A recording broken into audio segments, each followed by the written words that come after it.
आप सभी को मेरा सादर नमस्कार। आदरणीय गुरुजी घनश्याम जी को मेरा नमन।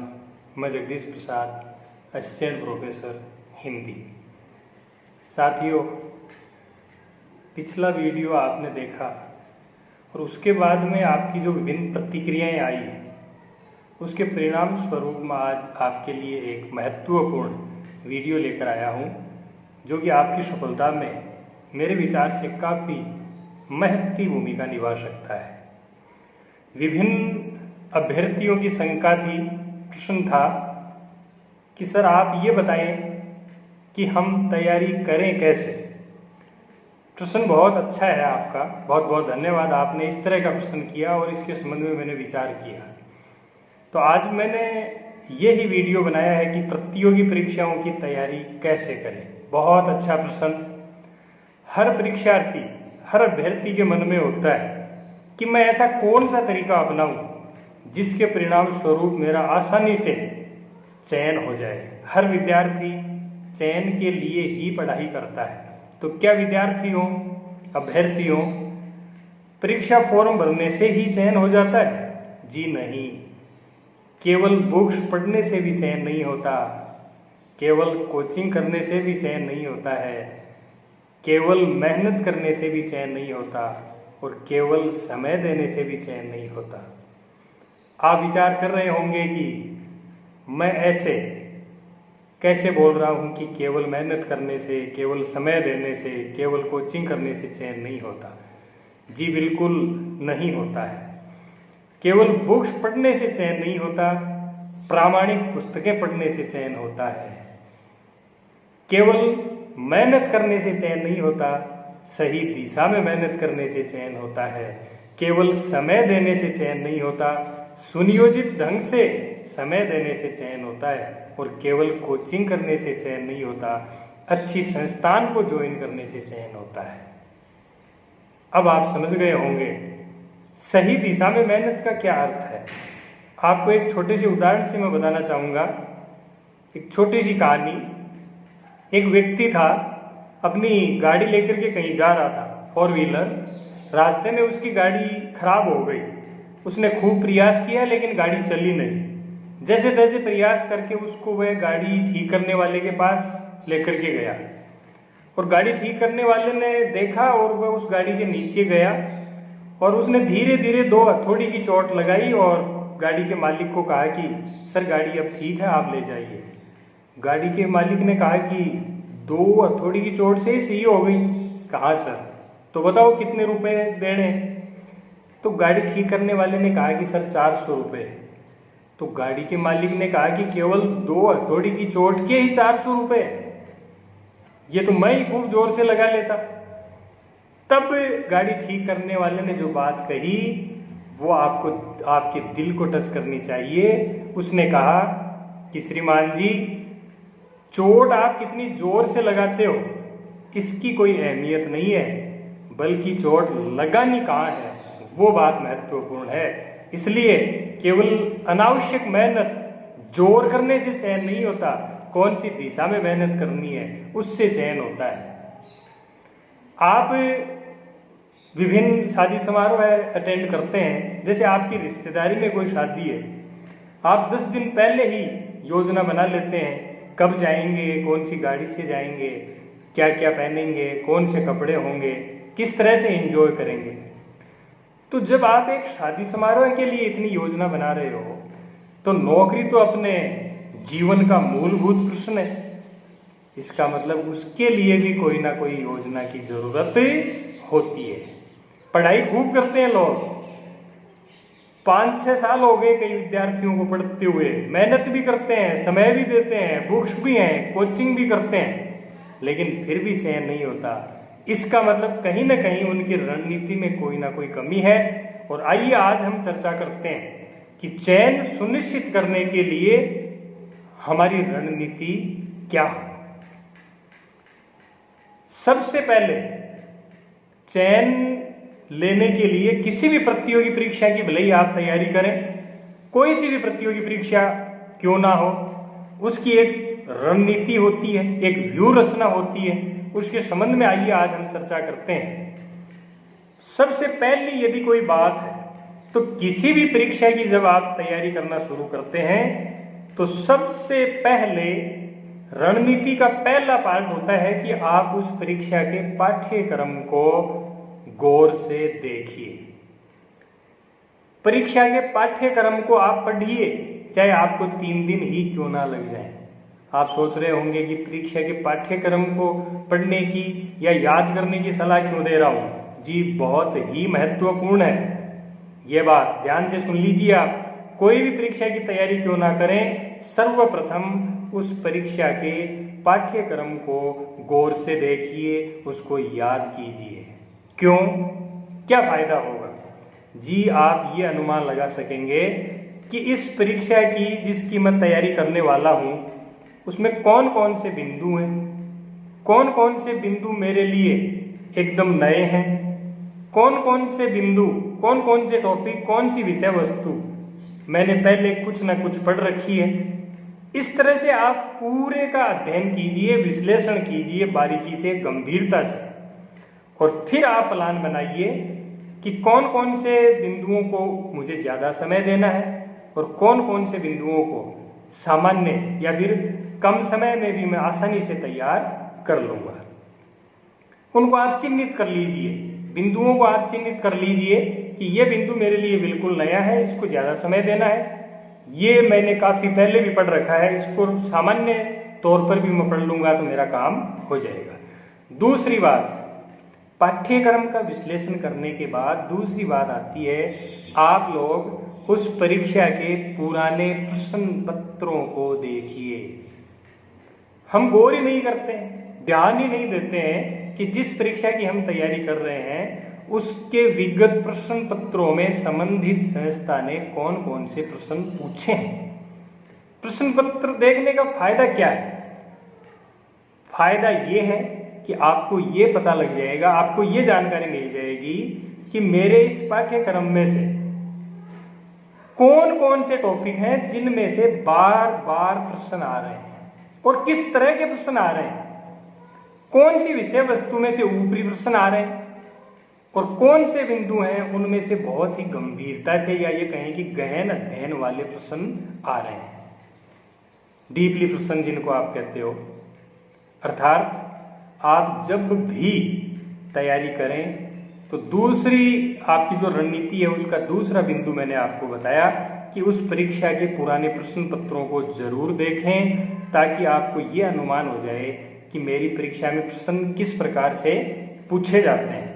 उसी हिसाब से आप अपनी योजना को आगामी रूप दे सकते हैं, रणनीति या व्यूह को एक नया रूप दे सकते हैं। आपको अनुमान हो जाएगा जब भी आप विषय वस्तु का अध्ययन करेंगे तो आपके ये ध्यान में रहेगा कि इस टॉपिक में से पिछली बार इस प्रकार के प्रश्न पूछे गए थे, और आपका मुख्य काम भी प्रश्न ही सही करना है। यदि पुराने प्रश्न पत्र ही आप नहीं देखोगे तो फिर तैयारी करने का मतलब ही क्या है? कोई मतलब नहीं है। तीसरी बात यदि करें, आपने पाठ्यक्रम भी देख लिया, पुराने प्रश्न पत्र भी देख लिए, अब तीसरी बात यदि करें तो तीसरी बात है प्रामाणिक पाठ्य पुस्तकों का चयन, या फिर ये कहें आप कि ऑथेंटिक विषय वस्तु का चयन करना, पाठ्य सामग्री का चयन करना आपके लिए बहुत ही आवश्यक है। अब आप कहेंगे कि सर प्रामाणिक पाठ्य पुस्तकों से आपका क्या अभिप्राय है? जी, प्रामाणिक पाठ्य पुस्तकें वे हैं जिनको परीक्षा आयोजित करवाने वाली संस्था जैसे आरपीएससी या कोई और बोर्ड प्रूफ के रूप में मानता है, ऑथेंटिक मानता है, प्रामाणिक मानता है। जैसे प्रामाणिक पुस्तकों के रूप में कौन सी हो सकती हैं? विभिन्न विश्वविद्यालयों की पुस्तकें, राजस्थान हिंदी ग्रंथ अकादमी की पुस्तकें, माध्यमिक शिक्षा बोर्ड की पुस्तकें, एनसीईआरटी की पुस्तकें, राजस्थान पाठ्य पुस्तक मंडल जो है उसकी पुस्तकें, ऐसी और भी हो सकती हैं। विभिन्न सरकारी किताबें, पत्र पत्रिकाएं, उनको हम प्रामाणिक कह सकते हैं। क्योंकि आपको जैसे मान लीजिए दिल्ली जाना है और आपने इस तरह की गाड़ी का चयन कर लिया कि उसके टायर सही नहीं थे और बीच रास्ते में ही उसका टायर फूट गया, तो क्या आप सही ढंग से सही समय पर दिल्ली पहुंच पाएंगे? नहीं ना। इसीलिए आधी अधूरी पाठ्य सामग्री, खोखली पाठ्य सामग्री आपको अपने लक्ष्य तक कभी भी नहीं पहुंचा सकती। मजबूत होनी चाहिए वह पाठ्य सामग्री। और कौन सी मजबूत हो सकती है? जिसको संबंधित संस्था प्रामाणिक मानती हो। अब आपके दिमाग में आया होगा कि सर गाइडों से काम नहीं चलेगा क्या? देखिए, गाइड भी अच्छी होती हैं कुछ। मैं ये नहीं कह रहा कि गाइड मत पढ़िए, आप गाइड मत पढ़ो, ऐसा नहीं कह रहा हूँ। लेकिन गाइड वेल क्वालिफाइड राइटर द्वारा, लेखक द्वारा लिखी हुई होनी चाहिए। और उस पर आप तभी विश्वास करें कि उसकी विषय वस्तु में दम है, उसमें प्रामाणिकता के गुण हैं और उसमें से बार बार प्रश्न भी आते हैं और उसका राइटर भी विषय का विशेषज्ञ है। उस स्थिति में आप गाइडों पर भी विश्वास कर सकते हैं। एक उदाहरण से मैं आपको बताना चाहूँगा कि आप बाजार में देखेंगे आपको बहुत गाइड मिल जाएंगे। वह एक व्यापार का पार्ट है। विद्यार्थी ज़्यादा समझ नहीं पाता, उसका कवर बहुत सुंदर है, फोटो अच्छी सी दे रखी है और जो कहानी ऊपर देते हैं वो बहुत इम्प्रेसिव दे दी। अंदर पन्ना उल्टा तो कुछ महत्वपूर्ण चीज़ों को हाईलाइट किया हुआ है और ऐसी चीज़ों को जो कभी दूसरी पुस्तक में आपने देखी ही नहीं। अभ्यर्थी बोलता है कि देखिए यार अपने साथी को, इसमें तो ये बात दे रखी है, ये तो किसी गाइड में, किसी पुस्तक में आज तक देखी ही नहीं। कहा यार ये किताब, ये गाइड बहुत अच्छी है, इसको खरीद ही लेते हैं और उसके साथ तैयारी करना शुरू कर देते हैं। और जब प्रश्न पत्र आता है तब होश उड़ जाते हैं कि संबंधित गाइड में से सिंगल प्रश्न भी नहीं आया। क्यों? क्योंकि वो जो गाइड थी उसमें जो रोचक चीज़ें दे रखी थी इस तरह की, उसने आपके सामान्य ज्ञान को तो बढ़ाया लेकिन उनका परीक्षा से कोई संबंध नहीं था। अर्थात जैसे उदाहरण के लिए हिंदी की कुछ गाइडें आप देखेंगे तो संधि के टॉपिक को आप लीजिए, उसमें आपको इस तरह के शब्द मिलेंगे जो हिंदी के पेपर में आज तक न तो पूछे गए और निकट भविष्य में पूछे जाने की संभावना भी नहीं है। और विद्यार्थी उन शब्दों को पकड़ लेते हैं और अपने साथियों से पूछते हैं या फिर किसी कोचिंग में जाते हैं तो संबंधित टीचर को परेशान करते हैं। वो प्रश्न आप चाहे कितने ही लेकर के घूमो, उनका परीक्षा से कोई संबंध नहीं है। अर्थात अनावश्यक कलिष्ठ विषय वस्तु आपको कभी भी सफलता नहीं दिलवा सकती। आपको वो ही आना चाहिए जो परीक्षा में आता है। अनावश्यक पढ़ने की कोई जरूरत नहीं है।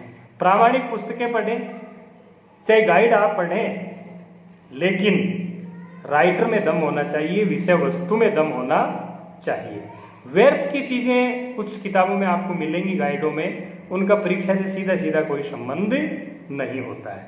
हाँ, मैं तो आपको ये भी कहता हूँ कि यदि किसी को फेल करवाना है, अनुत्तीर्ण करवाना है, तो उसको 3-4 ऐसी पुस्तकें बता दो, सजेस्ट कर दो जिनमें संबंधित अभ्यर्थी परीक्षा तक भटकता रहेगा और उसको ये पता नहीं चलेगा कि मैंने आज तक पढ़ा क्या है। ऐसी किताबें आपको मार्केट में बहुत मिल जाएंगी। इसलिए आप प्रामाणिक विषय वस्तु का चयन करें। अब कुछ विद्यार्थी प्रश्न करेंगे कि सर कोचिंग में जो मैटर दिया गया वो पर्याप्त नहीं है क्या? देखिए, कोचिंग संस्थान आपका मार्गदर्शन करने के लिए, वो संबंधित संस्थान ने हो सकता है आपका बहुत अच्छा मार्गदर्शन किया हो, लेकिन यह कोई सुनिश्चितता नहीं है कि कोचिंग संस्थान ने जो पढ़ाया है उसी में से पूरा पेपर आ जाए। हाँ, आप कोचिंग वाला मैटर पहले तैयार कर लीजिए, लेकिन पूर्ण रूप से आप कोचिंग संस्थान पर भी डिपेंड ना रहें। आपको उसके अलावा भी पढ़ना पड़ेगा, इसमें कोई डाउट नहीं है। हाँ, कोचिंग में आपके गुरुजी ने आपको अच्छे जो मार्गदर्शक मिले, उन्होंने आपका अच्छा मार्गदर्शन किया होगा, इस बात से मैं सहमत हूँ। इसके बाद में अगली बात जो है, आपने पाठ्यक्रम भी देख लिया, पुराने प्रश्न पत्र भी देख लिए और आपने अच्छी विषय वस्तु, कहने का मतलब प्रामाणिक पुस्तकें भी जुटा ली, अब आप क्या करें? पाठ्यक्रम आपके सामने है, पुराने प्रश्न पत्र आपके सामने है, अच्छी अच्छी बुक्स आपके सामने है, तो अब आपको क्या करना है? अब आपको स्वयं के नोट्स बनाने हैं। अब आपके दिमाग में आया होगा कि सर नोट्स की क्या ज़रूरत है? नोट्स की बहुत ज़्यादा ज़रूरत है, लेकिन एक बात को आप ध्यान से सुन लीजिए, नोट्स हमेशा अभ्यर्थी के स्वयं के ही काम में आते हैं। कहीं आप इस भ्रम में रहें कि जिनकी अच्छी रैंक आती हैं, जो अच्छी वरीयता से अच्छे पदों पर सिलेक्ट हैं, क्यों ना उनके नोट्स ले लें।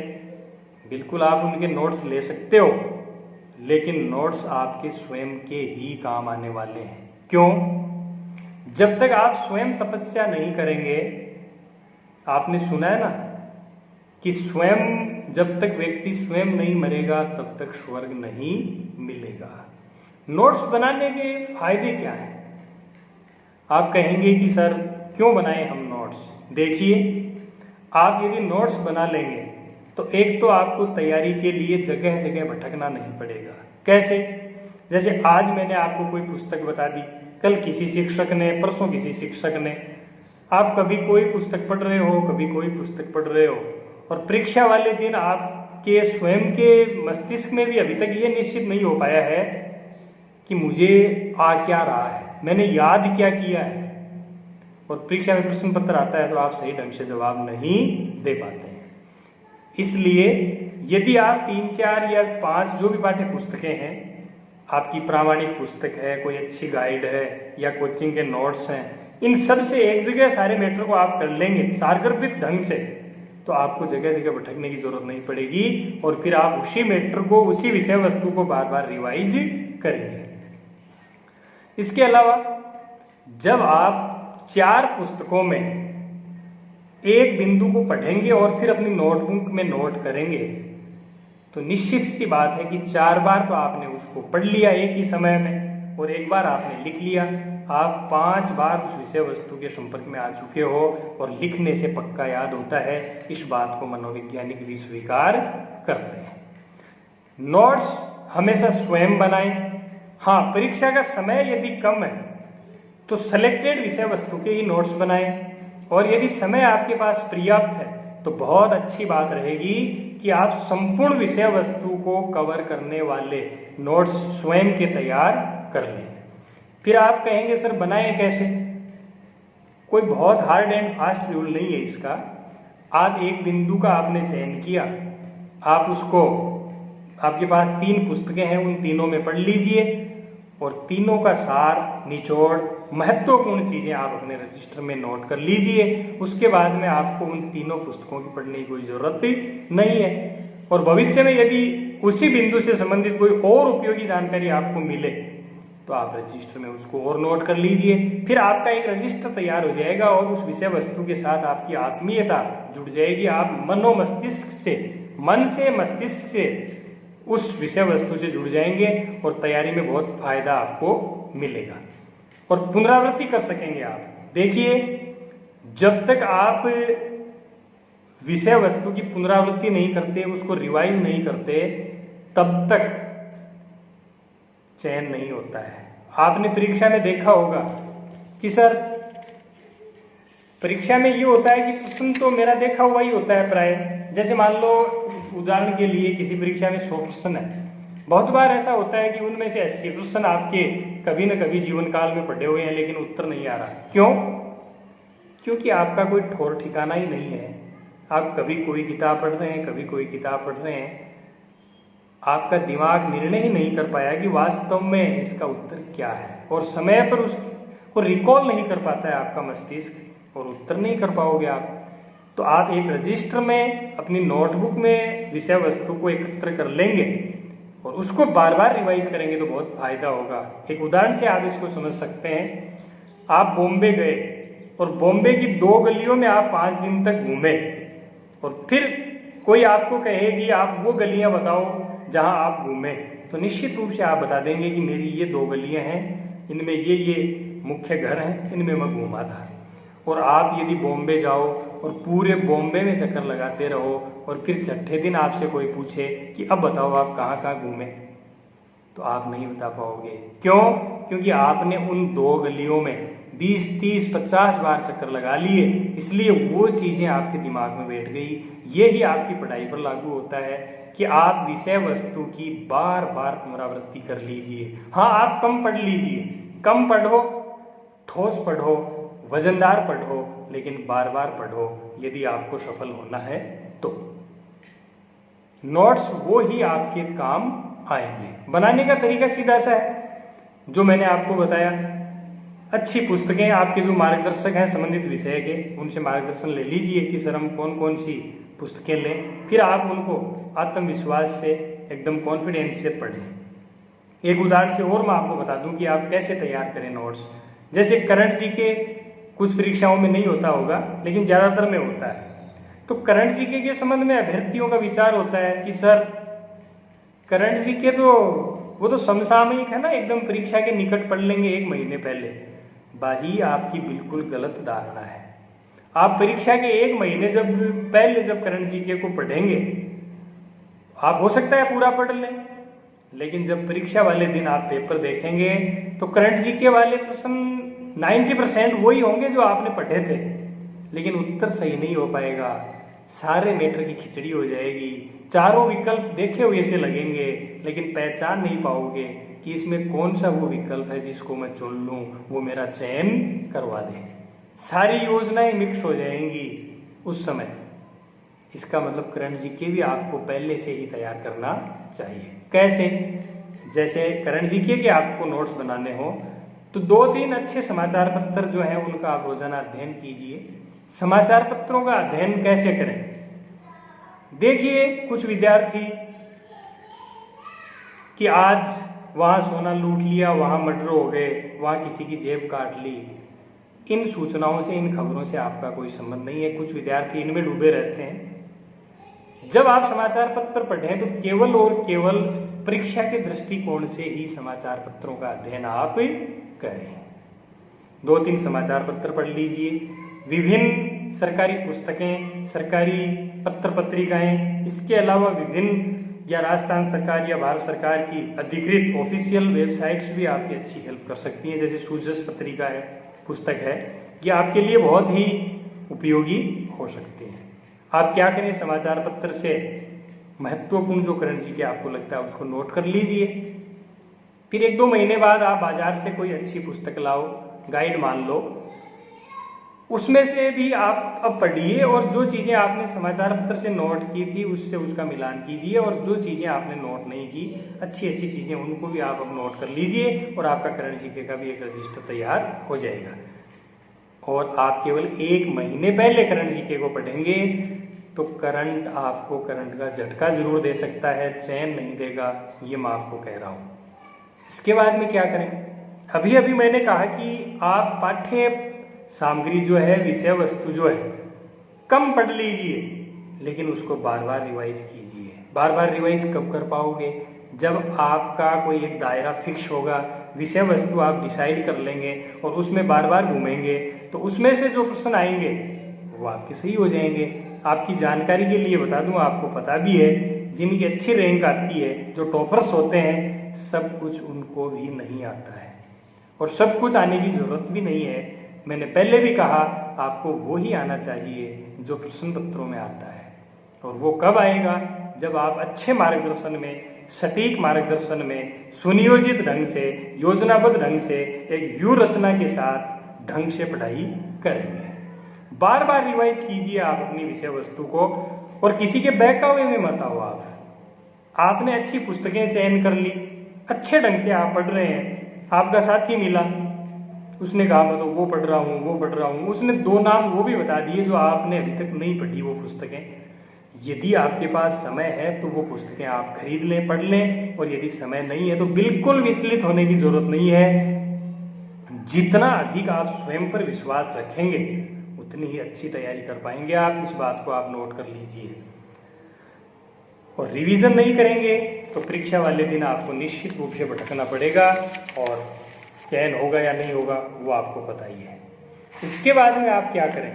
आप एक सुनियोजित समय सारणी बना लें, अर्थात अंक बाहर के हिसाब से आपकी परीक्षा में कौन कौन से प्रश्न आने वाले हैं, कौन सी पाठ्य वस्तु है, उसके हिसाब से अंक भार के हिसाब से आप समय निर्धारित कर लें, पाठ्यक्रम को विभाजित कर लें और निर्धारित कर लो कि किन किन बिंदुओं को, कौन कौन सी विषय वस्तु को मुझे लगभग कितना समय देना है। कहने का मतलब आप एक मोटी रूपरेखा निर्धारित कर लीजिए रफली कि ये पाठ्यक्रम है मेरा और इसको इन बिंदुओं को इस विषय वस्तु को मैं लगभग इतना टाइम दूंगा। प्रतिदिन आप साप्ताहिक प्रतिदिन की योजना भी बनाएं, आप साप्ताहिक योजना भी बनाएं और आप मासिक योजना भी बनाएं। लेकिन ध्यान रहे रिवीजन बहुत ही जरूरी है। अब फिर स्टूडेंट्स पूछते हैं कि सर हम कब पढ़ें, सुबह पढ़ें, शाम को पढ़ें या फिर कुछ कहते हैं सर दोपहर में पढ़ें, कब पढ़ें। देखो भाई सीधा सा उत्तर है आप तभी पढ़ें जब आपका मन कहे। हाँ, प्राकृतिक दृष्टि से यदि देखें तो अपने पुरखे भी यही कहते हैं, विद्वान लोग यही कहते हैं कि ब्रह्म मुहूर्त में सुबह जल्दी उठकर पढ़ते हैं, वो ज़्यादा ठीक रहता है। लेकिन मैं तो ये कहूँगा जब आपका मन कहे तभी आप पढ़ें। और मन कब कहेगा, जब आप मानसिक रूप से नौकरी लगने के लिए तैयार होंगे। हाँ, एक बात जरूर कहूँगा कि अनावश्यक नींद नहीं निकालें, ज़्यादा नींद निकालने से पढ़ाई नहीं होती है। दिन बहुत बड़ा पड़ा है, थोड़े घरेलू कामों में कम समय दे दीजिए कामों को आप। रात में कोई बहुत ज़्यादा रात में नींद निकालने से पढ़ाई नहीं होती। हाँ, विशेष परिस्थितियों में कई बार टारगेट बहुत बड़ा होता है तो कुछ 2-4 दिन हो सकता है नींद निकाल लें आप, लेकिन आप अस्थायी रूप से इसको दिनचर्या का पार्ट यदि बना लेते हैं तो कोई बहुत अच्छे रिजल्ट्स नहीं आ पाते हैं। आप नींद पर्याप्त लीजिए और पूरा दिन पड़ा है आपके पास, आसानी से आप अपने पॉजिटिव तरीके से बिना किसी तनाव के, तनाव मत लीजिए कभी भी पढ़ाई का, आराम से सकारात्मक सोच के साथ आशावादी रहते हुए ऊर्जावान बने रहें और पढ़ाई करते रहें। रिजल्ट्स हमेशा पॉजिटिव आएंगे, इसमें कोई डाउट नहीं है। लक्ष्य के प्रति जितना अधिक आपका समर्पण होगा उतना ही अधिक समय आप दे पाएंगे पढ़ाई को। फिर कहते हैं, कुछ बच्चे पूछ रहे थे विद्यार्थीगण कि सर हमें डर लगता है, याद नहीं होता।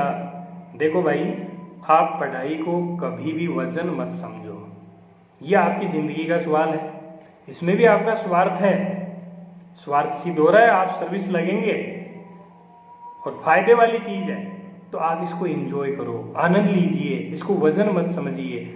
आप खुद को एकदम अच्छे अच्छे विचारों से भरपूर कीजिए कि ये कार्य मैं कर लूँगा, मैं कमज़ोर नहीं हूँ, बहुत अच्छी मेहनत करूँगा मैं। और धीरे धीरे आप खुद में लगन पैदा कीजिए, रुचि पैदा कीजिए। जब आप में इंटरेस्ट पैदा हो जाएगा, आप साहस के साथ मैदान में खड़े रहेंगे तो आपको डर नहीं लगेगा। और फिर आप ये भी नहीं कहेंगे कि सुबह पढ़ूँ, दोपहर पढ़ूँ, कब पढ़ूँ। क्यों? क्योंकि आपको पता ही नहीं चलेगा कब सुबह हुई, कब शाम, कब दोपहर। आप इतने अधिक उसमें डूब जाएंगे कि आपको आनंद आने लगेगा उसमें, और रिजल्ट आपको पता ही है कि इतना अच्छा आएगा कि आप भी, घर वाले भी, आपके शिक्षक बंधु भी बहुत खुश हो जाएंगे। अंत में आज के मुख्य समाचार एक बार पुनः सुन लीजिए।